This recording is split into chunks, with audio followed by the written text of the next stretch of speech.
Hey, what's going on? Welcome to the MHFI podcast. I'm Doug Cunnington, and today it's a cool episode. We get an update from Steve, who was on the show back in 2022.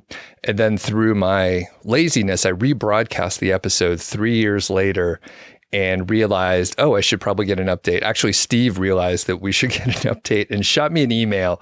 So it's pretty cool. So basically, I'm going to recap the baseline from 3 years ago.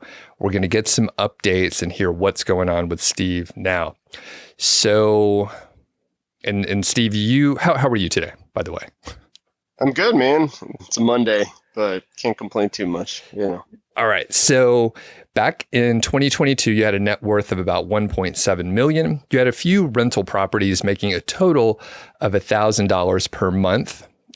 At the time, your wife had just stopped working as a teacher to raise your first child. You've been making good money, I believe, in software sales. And back then it was about $170K per year. And your annual expenses were quite low at about $36,000 per year. Is that roughly accurate? That's correct. Yep. All right. And you live in a relatively low cost of living region of the country. We said the Southeast. So that's why some people are like, 36,000, like what in the world are you talking about? But it's just a cheaper place to live. So it's been 3 years. You have 2 kids. Your wife is a stay-at-home mom. And at the time, it sounded like maybe she was going to get into real estate, but it sounds like that didn't happen, correct? Correct. That didn't happen. She actually ended up getting a job doing some stuff with like a curriculum development company, but that lasted for probably about a year. It was kind of like a contract position. She's going to be taking a full-time work from home teacher position here in the coming weeks, which will be nice. Okay. Cool.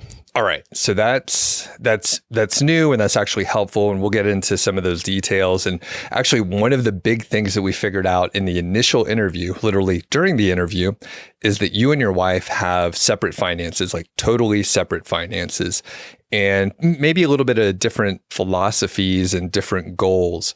And, Elizabeth, my wife, and I, we have separate finances, but it's more ceremonially different. So it's different accounts. That's just how it was set up through the magic of, well, I don't know what, just some magic reason we ended up with roughly the same net worths individually.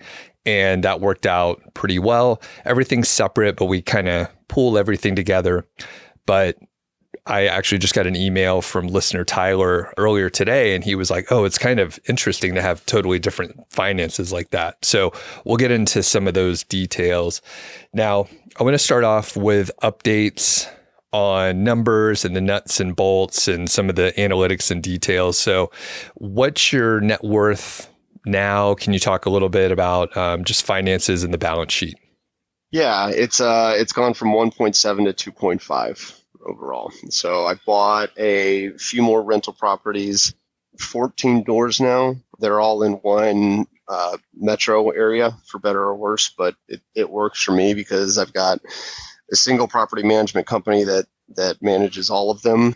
Actually give me a little bit of a discount from a property management perspective from that side. Some of them are paid off. Some of them, have the traditional 30-year loans on them. It's just kind of like a little bit of a blend there. One, to increase cash flow and two, to, again, obviously keep loans and the leverage piece as well. So you mentioned the $1,000 a month. Now, on average, they cash flow probably about $2,000 a month, and that's net cash flow.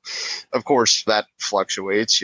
Some months it's nothing if I get a large repair. Some months it could be as high as $4,500, but usually about on an annual basis, it's about $2,000. So. All right. And it was that, obviously you added a few more doors. Is that also through just rent increases and the way the market is there? Yeah, pretty much. It's renting. The property management company is pretty good about keeping the rent in line with the market. They increase it every time there's a lease renewal. right? So if somebody turns over, that's when they'll usually increase it by 5, 10%, whatever. Again, the market kind of dictates, but they're pretty strategic about it, because even when I've had somebody leave, usually by the time that the house is cleaned and fixed and rent ready again and whatnot, it's not even a month before they fill it with somebody, which is awesome. So. Okay, great.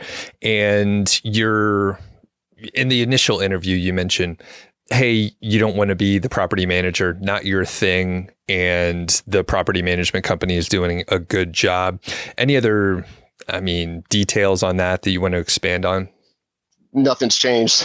Okay. I definitely don't want to be the property manager. They are the houses are a couple states away from me, from where I'm at currently. Even if I wanted to go drive and see them, I couldn't. I could obviously get on a plane, but it's not something that I want to do. Okay. I need that arm's length between myself and the tenants, quite frankly. But that's just me. So. Yeah, I feel you on that. It not my thing either. And some people are like, I want to get my hands dirty and all that. Yeah, not me. And it sounds like you know yourself, so you stay out of trouble. Good. All right. Yep. What about expenses? So new addition to the family. Congratulations on that. But yeah, what do the expenses look like these days? Yeah. So again, my wife and I have separate finances. My expenses for myself, they've pretty much stayed the same, to be honest with you. It's about $1,500 in, just everything from gas and groceries, eating out, what have you. I got a mortgage payment of about $1,600. So all up, it's about $3,000 on average a month. I did have obviously two big expenses. I put a significant amount of money away for kids' colleges, which I was able to do a couple of years ago. So that's pretty much bought and paid for. But yeah, for my personal expenses, it's about $3,000 a month. Okay. And you put away money for the kids' education already. So is that, you put a big chunk away? Can you share how much that is? And then I assume you're counting on compound interest to grow to whatever you assume that it might need to be at that point.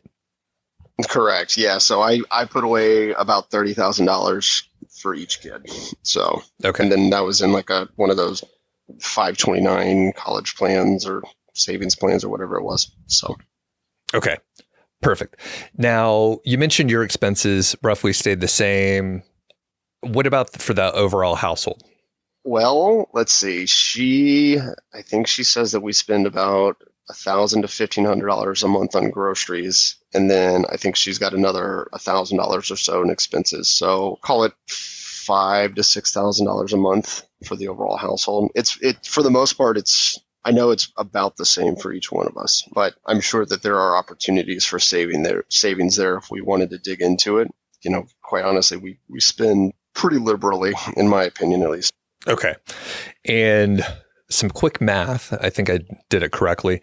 So overall for the household, it sounds like you may be spending about $72,000 per year, roughly double what we cited previously at $36,000. Does that sound about right? Yeah, I'd say probably anywhere between $60,000 to $72,000 annually. Okay. Okay. Good range. And you feel like you're not being held back and you're like, I get to do what I want. You get good food. You order guac on your burritos or whatever. Yes. Yeah. That's that. Like I said, I don't want to say we're frugal. We're not living lavish lifestyles by any means, but I'm sure I could find opportunities to not spend that much money. All right. One thing that we talked about before, like I said, we literally figured out that like your wife and you have separate finances. And one thing that you mentioned in the previous interview, like either she used to have car payments or currently has one. Can you talk about that? Any other differences in philosophy? How do you reconcile that? This was a big, it's tough to do long-term projection and planning financially in general. But if you have different philosophies, well, it could lead to conflict and that sort of thing. So I'll kind of leave it open and let you share what you want to share here. Yeah. So the reason for the separate finances is honestly to avoid conflict, because we've tried it before. And again, she's quite frankly more of a spender, and I'm obviously more of a saver. You mentioned the car payment. She used to have a $600 a month car payment.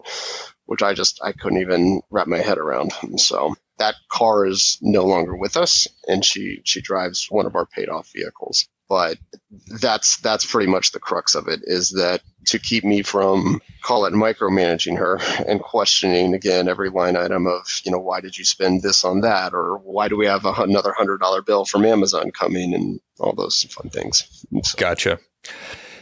Totally understand. Like, really, it's kind of like Elizabeth and I in some ways, although we have somewhat reconciled. But one thing we did for our budget is we have a line item that is the fun fund. So it's a no questions asked thing, right? And it's, we could make it annual or whatever, but Elizabeth likes it to be like a monthly amount, and I roll it up. And then actually I just bought a new guitar amp, and it was like $800, which is, normally when I was single, I would just go buy it, but that was a long time ago. So now it's like, that's a fairly big expenditure. However, I haven't spent a ton out of the fund in the last little bit. So I was like, I have budget to do it. And it's $500 a month. So it's like a decent amount, and you could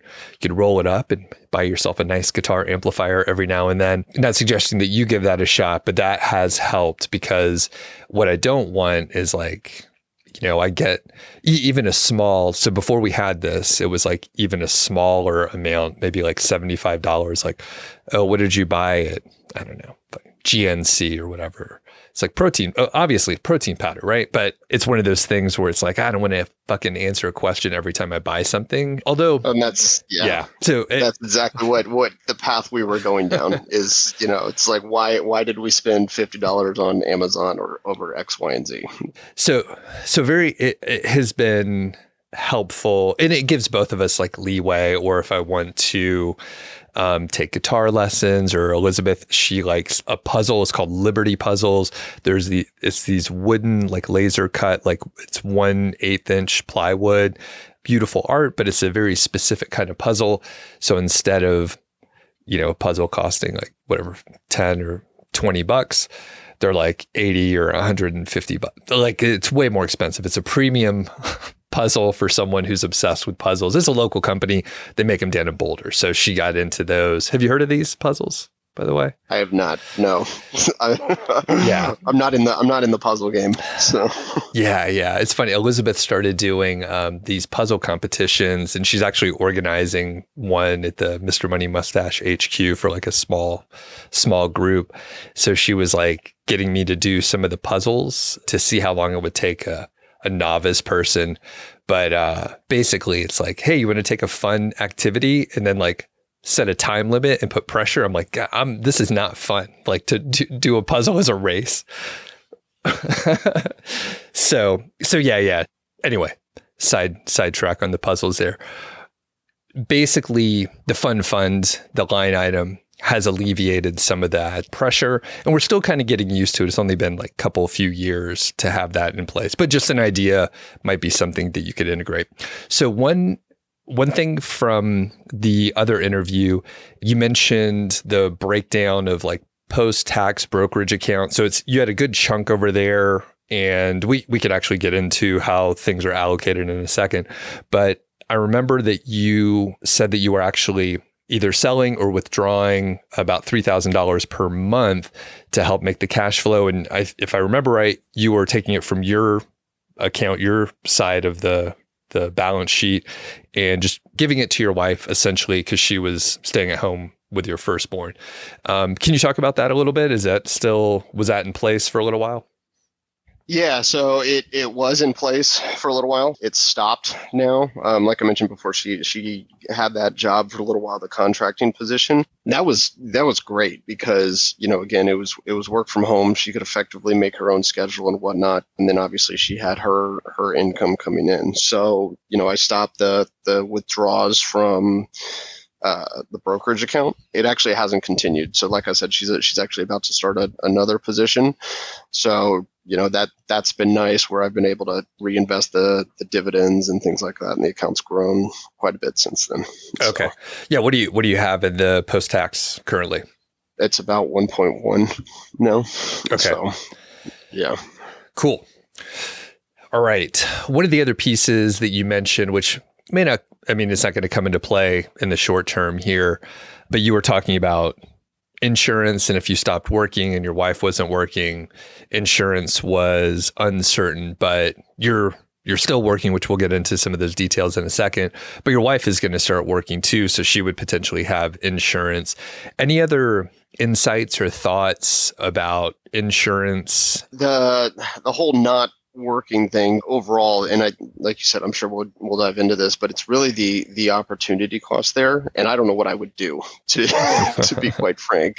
There's definitely the identity piece. I think at least in the immediate time frame, I'd at least be able to hop on her insurance. It's my understanding, I haven't dug into the weeds yet, but it's my understanding that the position that she's going to be getting offers pretty good coverage overall. So I don't think that would be an issue in the near term, at least. Okay, cool. Yep. So not super relevant, but for people that care, it costs a decent amount of money depending on what kind of coverage you're looking for, but it's a problem that you could solve with money, which is good in the positions that we're in. So it's just, you pay for it. And if you're right in the sweet spot, because you can't have too low of income, which you have enough money in your brokerage accounts that you probably would get, just your dividends would probably push you to a point where you're beyond the minimum amount. So you don't end up on Medicare. I always get Medicare and Medicaid mixed. But anyway, so as long as you're in the sweet spot and you don't want to earn too much money because then you don't get a subsidy, but it depends on your goals. Because some people are like, you know what? Like, we'll earn more money. So if your wife is still, anyway, the point is you could buy insurance and it's a problem you could solve with money. Okay. So you're still working. At the time that we did the last interview, you were making great money, about $170K or so. Where are you at now? Can you talk about what it's like continuing to work? Yeah, I'm doing the same position, so software sales in tech, probably going to clear 200, probably a little bit more than 200 this year. As far as what it's like, it it kind of sucks, but it's a couple things. One, I'm able to work from home for the most part. I've got a lot of autonomy over my days. I'm taking this call with you right now in the middle of a workday, for example. So there's that piece of it. I'm able to be home with my 2-year-old son, so we don't have to pay for daycare. And then again, there's the opportunity cost of, I'm in my prime earning years, and to walk away from something like this would be, I don't know if it's necessarily the smartest thing. And then on top of that, I don't know what I would do on the other side. It's not necessarily retirement per se, but definitely be out of the high ticket sales. I've thought about doing something that for the good of humanity, possibly working at a nonprofit or something like that, or something more public service related where I can give back. Yeah, you're in a weird sweet spot. And I started to see this like more often, especially doing, MHFI and chatting with people. But your job isn't bad enough where you want to quit, but it's also not that great. Pretty much exactly what the case. Yeah. Yeah. And it's like, it would be better if they like tried to make you work every weekend or made you travel. Like, you don't have to travel at all, right? Not so often. Call it once a quarter. Okay. So, which is almost perfect to just like get out of the house and like whatever. Yeah. If I was getting on a plane every week, that would most likely be a deal breaker for sure. I can't remember if we talked about this in the first interview. What was like some of your early kind of money stories or identity? Did you come from like a middle class family, or what was that like? Because the reason why I'm thinking of this is like, you're like, I got about $1 million in my post-tax brokerage. You have like 14 doors and you're making good money, and then you're making great money at your job. And, a lot of people, if you come up a certain way, you're like, this far exceeds what I thought I was going to do. It'd be really dumb if I just like fucking quit in my, and you said your prime earning year. So yeah, what was it like growing up? I mean, I definitely didn't want for anything. I don't necessarily, I don't think it was necessarily a silver spoon, but I'd say upper middle class. We went to private school, we went on vacations, traveled to Europe, but at the same time, we were driving Hondas, Okay. and things like that. So, but that's the other piece of it as well. Especially as my kids start getting older, I want to give them these high end vacations. I don't want to have to ever say we can't do that because I can't afford it. Right. Okay. It sounds like because you have so much flexibility that your day to day, in your weeks and whatever, like it's pretty much what you want it to be. Or is there anything where you're like, you know what, this sucks and I wish I could do this a little bit more or this a little bit less, like whatever, meetings it later in the day? I think just the overall job, it's getting more and more draining to hit some arbitrary sales quota number that gets thrown into my book of business to appease the shareholders, and the motivation's getting, quite frankly, worse. I used to enjoy what I did. I used to enjoy the competition and building the relationships, and well, to be honest, now I really just don't give a fuck. That makes sense. Yeah, it's tough when the motivation kind of goes away and it's like, well, like a little bit more money, or like you said, the sort of arbitrary quotas. Yeah, the carrot's not working that well anymore. So you're like, I'm just kind of going through the motions. And this is where it's not bad enough for you to quit, and they're paying you enough where it's like, it'd be tough to get some other job where you would make the same for the same amount of work that you're doing. Yeah, pretty much. Let's move on. You mentioned identity, and I was chatting with a friend, Justin, who I think he'll be on the show before too long.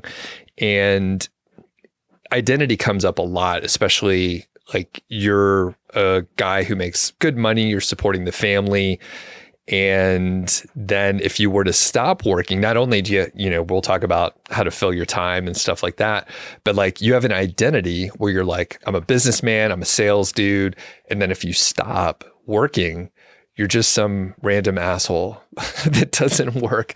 So do you think about it in those terms? Like, is that part of it where you're like, I'm a high paid individual and I'm important because of that?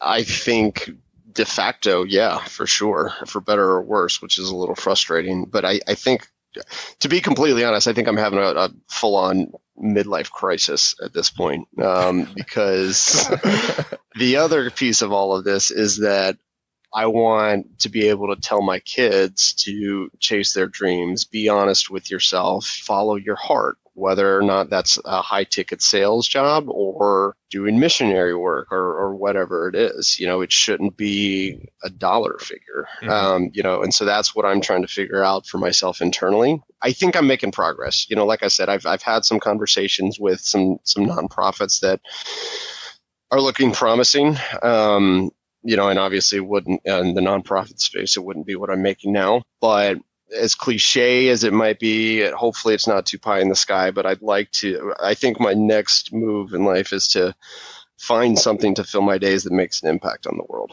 from a positive perspective. And I don't know if that's going to be full-time employment, part-time employment, or what have you. I wouldn't mind it being full-time if it's something that I'm passionate about and I care about. Right. Again, like we run into the thing where it's like people are successful, especially if you're, on this FI path, and there's a wide range, like some are more high paid, but you still, even if you had, let's just say 3 times as much money, where you're like, the numbers clearly work out. You could pool your money together. Your wife could have a $600 car. It doesn't even matter, right? The money is kind of like, that problem is solved. You would still have to figure out the identity piece. And I like where you're going, where you're like, I want to do something meaningful where you actually help other people. Are there any other things that you're trying to do, conversations with peers or other folks in the sort of FI community close by? Like, how are you reconciling this? So I am having conversations. They're not necessarily with people in the FI community. So one of the other things that I've started doing is I've enrolled in a second master's program focusing on like national security and international affairs because, quite frankly, it's something that's always interested me. And if it continues to interest me, then who knows? Maybe I'll do a career pivot and go down that route. But at least this way, I kind of feel like one, I'm mentally stimulated, which hasn't happened in a long time. And two, I feel like I'm kind of making some forward progress, especially since I've got all of this bandwidth. But, you mentioned the money problem being solved, and it has. It's a good thing, but it's also a good problem to have, because what I'm realizing is that there's definitely a now what factor that I kind of wake up. It's like, okay, well, I've checked all of these boxes. What am I going to do next? And again, it's a good problem to have, to be able to say that I've achieved all of these goals and this level of financial independence, but now I have to sit there and think, what do I want the next 10 years of my life to look like, or hell, even 5 years. So, and that's kind of where I'm at right now. Carl and I, for a little while, we worked on the Lazy book. We never finished it. But the one thing in the last... Isn't that the definition of a lazy book? You should just publish it unfinished. Half done. I'm thinking, like you end it in the middle of a sentence and then the rest is just a journal. Like you fill it out. Exactly. I don't know. Yeah, or just blank pages. In the last year or so, I've gotten even like lazier, and it's been gradual. So like part of the reason why I was able to do this like gradually is I have been self-employed for the last 10 years or so. And for the last 5, I started realizing that I was doing like maybe 20% less work. So it's actually like gone way down. And this year and a half since Elizabeth retired, it kind of like allowed me to do even less. So I am doing so much less. I feel lazy, but I'm like, it actually seems fine. Like I know when you were saying that you enrolled in a master's program, I'm like, dude, you're doing too much. Just chill out. I'll be the first to admit that I have a problem taking my foot off the gas. I'm a glutton for self-punishment, if you will. Yeah. I'm the asshole that's waking up at 4 a.m. every day to go to the gym just because I can. And everyone, like we have our habits and the way we're wired. But like I also would wake up quite early to go work out or whatever.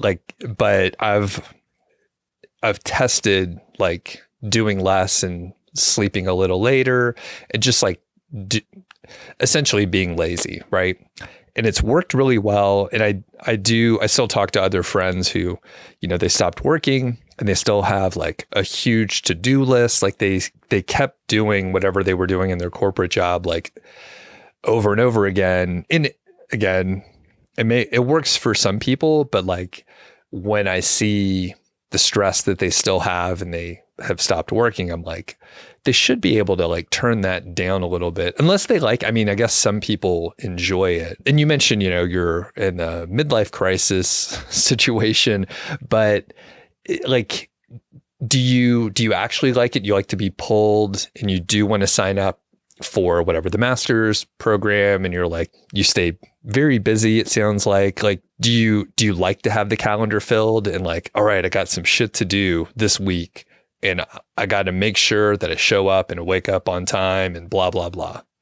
I mean, there's definitely a sense of pride and accomplishment when, things are getting done, and I get like an A in my graduate level class or whatever the case may be, or the next attaboy or gold star at work and the $5,000 bonus or something like that. So the other part of all of that too is that I don't want my kids seeing me lazy. I don't want them seeing me sleeping in till 9, 10 o'clock every day. Yeah. They need to understand, that hard work is necessary in this life too.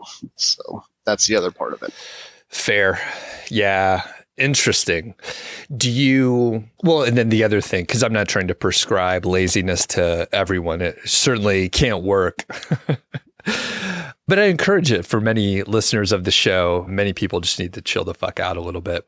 it sounds like you do enjoy it. You like the recognition. Is there a scenario, or do you have any desire to be a little lazier and to have more open time, or anything different? Or I mean, you're choosing to do the shit that you're talking about. So I would assume that's what you want. Oh yeah. I mean, this is a constant battle that I have every day. Every day. And it's ridiculous because on one hand, I don't need to do any of this. I could walk away from my job and go sit on the beach. So when I have to fill my pipeline or do the next check the box exercise, or I get a B on a graduate test or whatnot, and I start getting frustrated, it's like you're the one that signed up for this. So Right. But again, then what's the flip side? Sit on the couch all day? There's a middle ground. You just have to find it. So the good part, and you're a fitness guy, right? Like you go to the gym and you like to stay in shape and all that stuff.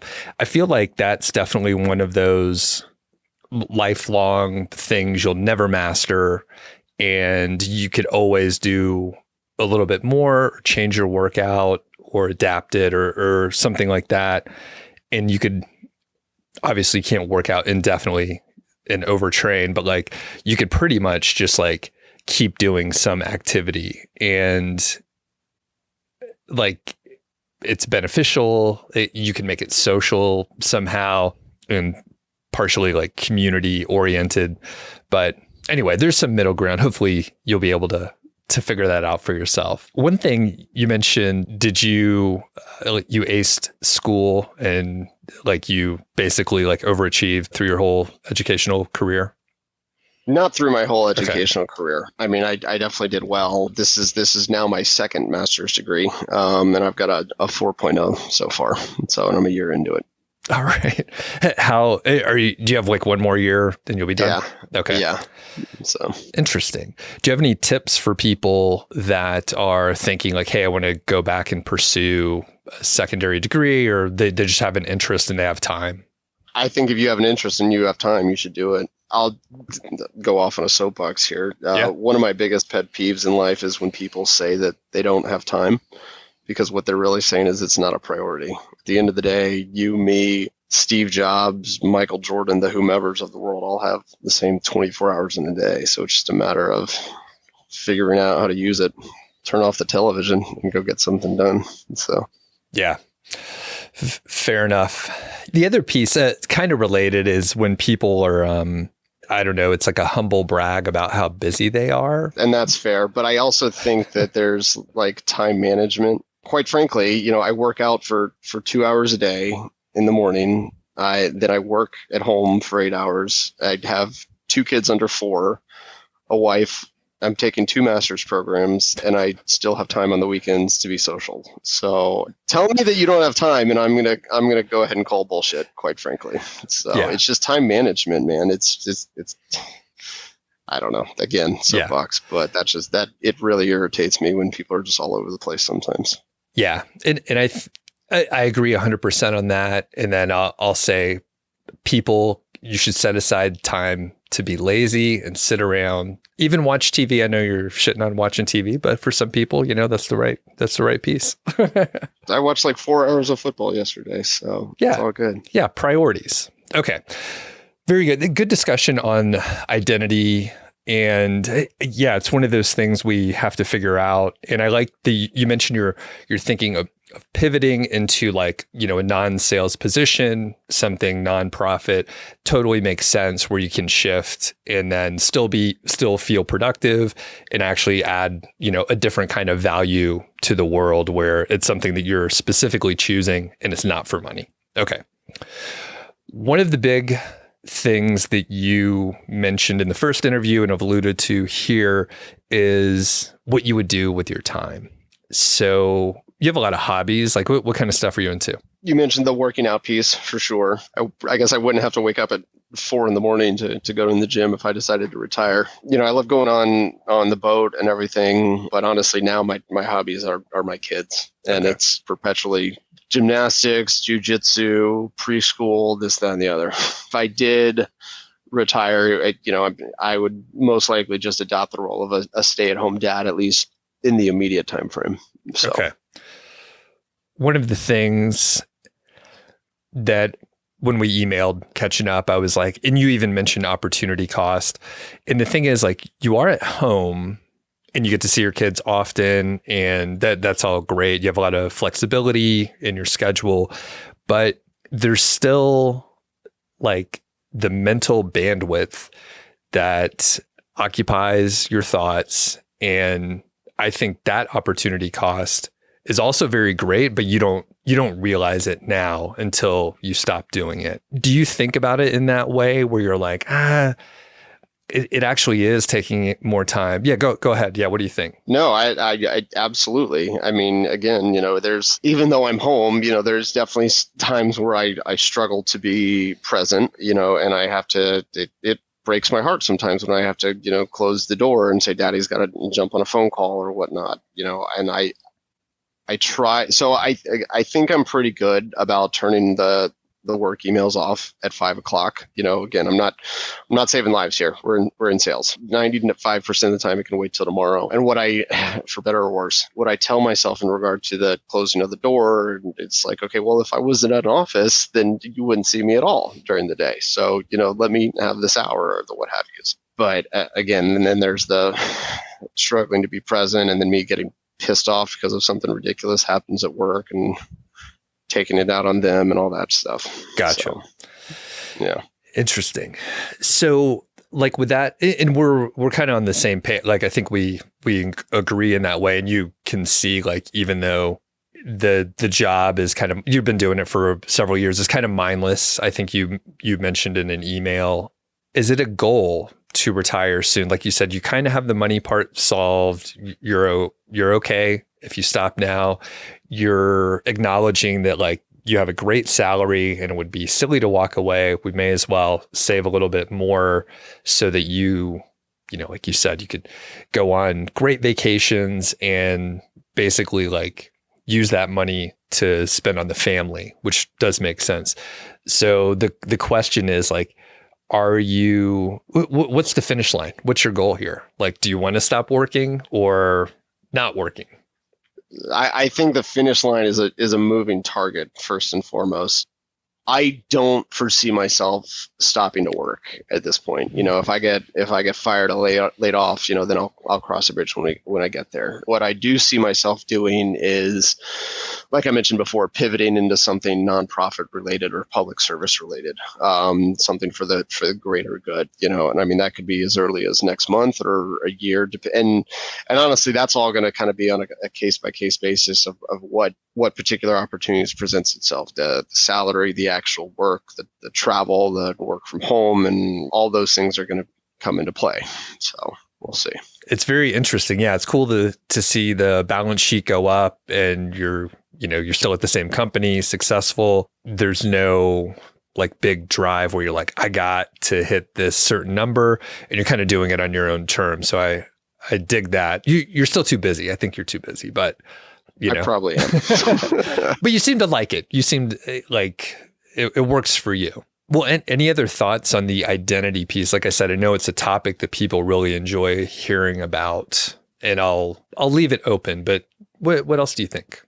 I would say stay curious, stay open to things, come at pretty much every opportunity, no matter how big or small, with an open mindset. Be willing to try things and pivot. Life's too short. Very good. Well, what's coming up for you in the next, 6 months or a year? Are you looking to add any more doors to the real estate piece of the puzzle? Are you good there? I think I want to actually invest in a syndication next. I'm kind of good on the doors for a hot minute. I just got whacked with a $4,000 AC repair bill, which was unpleasant to say the least. And I haven't done any syndications yet. I've heard good things. I've heard bad things. But we'll see. That's probably going to be kind of my next investment move. And then I got a cruise coming up with the family here in a few weeks. Very nice. With the syndication, what's the goal there? Like, are you looking for better returns or just to test it out because you haven't done it before? Both. Okay. Both. Yeah. Have you ever thought of selling all the properties? I have thought about it. It's a lot of work. They're not doing bad by any means, and it's so hands off that it's not worth it. So, Well, at least at this point, if they're doing great, that's a good time to sell, man. Get out of there. It's like a it's a good point. Yeah. It's always interesting because some folks they have a bunch of properties, and then it's like, oh, if you sell them, then that kind of solves the money problem, and then you don't have to mess around with whatever the AC thing, whatever kind of headaches come up. So anyway, awesome. I think we covered everything here. Anything else on your mind? Do you have any questions for me or anything like that? No, I can't think of anything right now, man. All right. So, appreciate the time. Yeah. Great to catch up and talk through some of the stuff. I know people are excited to hear updates. And actually, I'll put a call out there for, if you have been on the show before, shoot me an email and maybe we could do an update like this, especially like a few years later. It's cool to hear like what people were thinking that they were going to do. And then depending on like when we did the interview before, Steve, it was like 3 years ago, inflation was just kicking in. COVID was like still kind of in the middle, depending on what region of the country or world you're in. Like COVID was like a big impact on our day to day. And then a few years later, things look a little bit different. So anyway, Steve, this has been awesome. Thanks a lot. And, maybe we'll get an update if something changes in your future, and at least when you finish that master's, we'll see what's going on. Sounds good, man. Thanks for listening to the show. That was the Mile High 5 podcast, and I'm Doug Cunnington. If you dig the show, please do 3 things for us. Number 1, tell a friend, a family member, an enemy about the show. We really don't care who you tell. Maybe forward them a specific show that you know that they will like. It's the single most helpful thing that you can do to spread the word. It's like giving us a virtual high five, and actually we don't give high fives in person, so the virtual kind's pretty good. And more importantly, your friend or family member or even your enemy will appreciate the fact that you were thinking of them. Number 2, make sure you're following or subscribed on your podcast app, Apple Podcasts, Spotify, Overcast, YouTube, whatever you're using, and that way you won't miss a show. And number 3, please leave us a rating and review. We read them on the show occasionally, and you might hear yours out there on an upcoming episode. Quick disclaimer, this show is not financial or legal advice. I'd actually be surprised if it sounded like it. It's really just for entertainment, and that's at least what we're hoping for. But seriously, get advice from professionals. So we'll catch y'all next week.